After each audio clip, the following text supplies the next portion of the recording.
Alright, hey guys, I'm going to do this quick video on this World War II German greatcoat. It's the original I have. Bought this from the Collectors Guild. It's GermanMilitary.com. It's original officer's greatcoat. Sorry, I'm stuttering. Artillery shoulder boards. So you can see if they're on top. Right there. On the other side also. I just want to show y'all this real quick. Just after I got it out of the box, because when I got it out of the box it wasn't buttoned up or anything, or you could see it real good. I just want to show you that.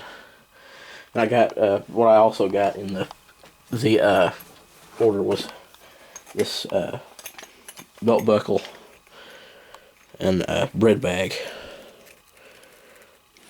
But I just show you this because it was, you know, not buttoned up, or you just couldn't see it. It wasn't able to display it real well.